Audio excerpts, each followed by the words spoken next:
In this example, the square root covers an entire fraction. So the first thing we're going to try and do, we're going to simplify it by removing the square root from the bottom. The first thing we're going to try and do is we're going to try to simplify the fraction if we can. And 12 over 20, that fraction, the top and bottom of it, the numerator and the denominator, can both be divided by 4. So if we divide both the top and the bottom by 4, we're going to get the square root of 3 over 5. Now it can't be simplified any more than that. So once you've simplified it as much as is possible, split it up into two separate square roots. So you're going to have the square root of 3 divided by the square root of 5. Now when we say simplify, we mean, in this case, rationalize the denominator. Okay, so we want to remove the root 5 from the bottom. Okay, we do not want a square root on the bottom.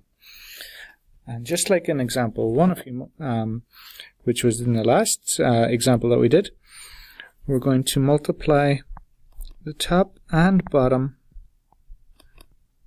by the square root we want to get rid of. So the square root of 5. So square root of 3 over the square root of 5 times the square root of 5 over the square root of 5. So let's do that. Now, when we are multiplying a square root by a square root, we keep the square root sign and multiply 3 by 5 is 15. So it's the square root of 15 on top. And on the bottom, we have the square root of 5 times 5. That's the square root of 25. Okay. Now the square root of 15, we don't know what that is, and it can't be simplified. Okay. Sometimes you may have to check to see whether you can simplify the square root on top, but the square root of 15 can't be simplified. On the bottom, we have the square root of 25. The square root of 25 is 5. So there's our answer. The square root of 12 over 20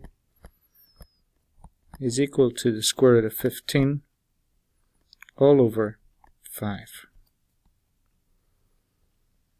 Okay, now one question you may have, if you haven't looked at it for a day or two, is you may wonder why the square root of 15 can't be simplified. I said that's something that we should be looking at as well.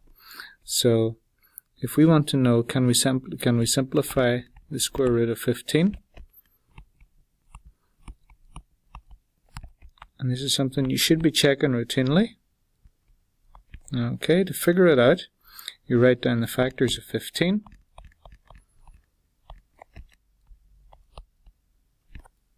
And that's going to be 1 times 15 and 3 times 5. That's all the factors of 15. None of those 4 factors are a perfect square. So there's no perfect square.